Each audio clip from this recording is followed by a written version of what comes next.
All right, welcome everyone. If you've been grinding away in Rohan 2 Global, you already know the deal. A new season always brings a completely new meta. And today, we are tearing right into the massive rainy season crafting update.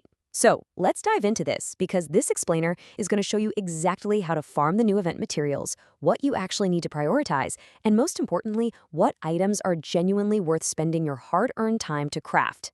The stakes are honestly super high right now. If you understand this crafting update and execute it properly, you're going to leave the rest of the server in the dust. But if you ignore it, well, you're going to fall behind. And fast. So grab your gear because we are getting right into it. Now, I know your farming time is precious, so we're keeping this totally tight. Here's the roadmap. Number 1, the Mosquito Coil Event. 2, how to farm coils. 3, low-cost event rewards. 4, summons and cosmetics. 5, high-level item upgrades. And finally, number 6, top crafting recommendations. Okay, let's kick things off with Section 1, the Mosquito Coil Event. So what exactly is a mosquito coil? Put simply, it is your absolute best friend for this update. It's the exclusive, highly sought-after event currency for the season. And here's the kicker. You can't just swipe a credit card and buy these from a vendor. Nope, you have to actively acquire them every single day by knocking out your daily request quests. Consistency is literally everything here. If you're skipping your dailies right now, you are leaving massive permanent server power on the table. Seriously, every coil you miss is a missed chance to outscale the competition. Moving right along to Section 2, how to farm coils. So you've got a really big trade-off to make every time you log in. You can choose to speedrun lower maps, places like Delagos or Kisbaran. If you're in a rush or just want to guarantee your daily quota super fast, farm there. You'll clear the quests lightning fast, but you will strictly only get the mosquito coils. On the flip side, if you've got the combat power to sustain a much tougher grind, higher maps, starting around Armanez, take way longer to clear, but they yield coils plus legendary accessory upgrades and Rift of Chaos fragments. Honestly, just pick your spot based entirely on your current combat power and how much real-world time you actually have to play that day. Once you've picked your map, the daily workflow is just a super strict 5-step loop. First, accept your request quest. Second, and please do not skip this, move your character to a safe zone. We all know that ultimate pain of getting PK'd by some rival guild while you're just staring at your inventory menus, right? So get to safety first. Third, just hit teleport to instantly travel to the quest spot. Fourth, complete the task. You might need to defeat 16 corrupt followers, or maybe grab some gray bark from specific monsters.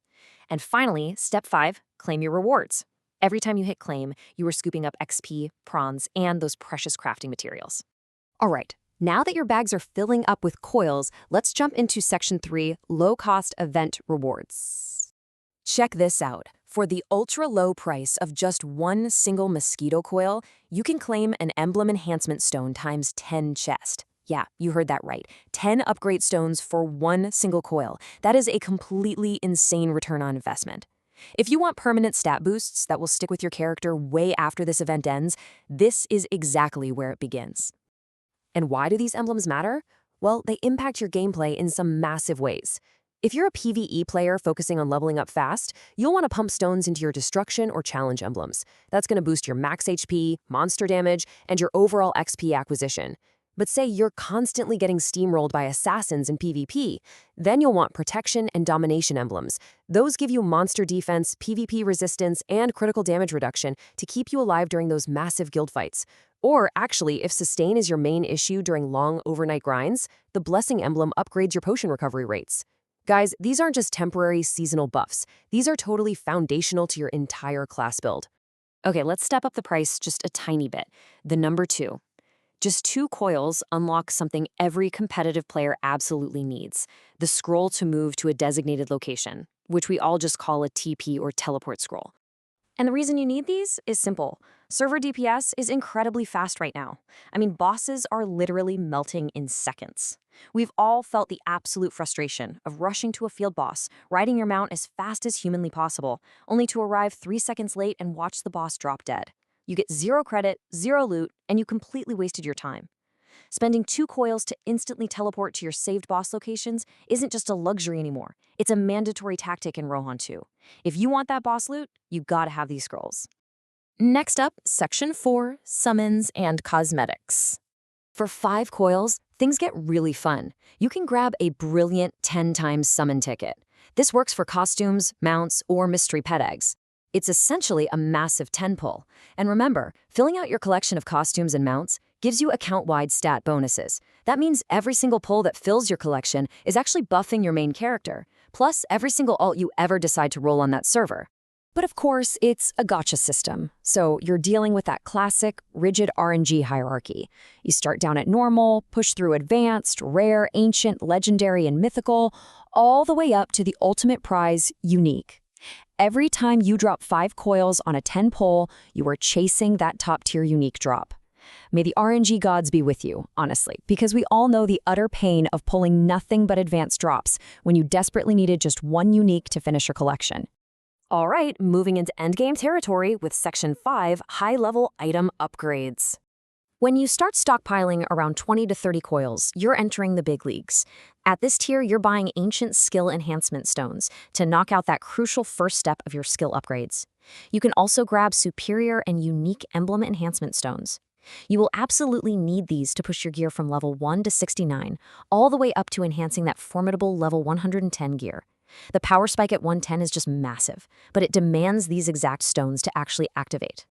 But then, there's the big one, 100. This number represents a heavy, heavy grind if you want the absolute ultimate rewards from this rainy season event.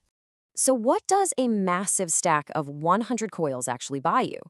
It secures endgame combination stones, which are specifically used for combining your hyper-rare level 120 items. Alternatively, it buys Brilliant Skill Enhancement Stones, but you can only even use those if your skills are already sitting at the legendary tier. Let's just be totally blunt here. If you aren't maxed out yet, don't even look at these. But if you're sitting at the very top of the server food chain, pushing for absolute total dominance, this is exactly where your 100 coils belong. Finally, let's tie it all together in Section 6, Top Crafting Recommendations.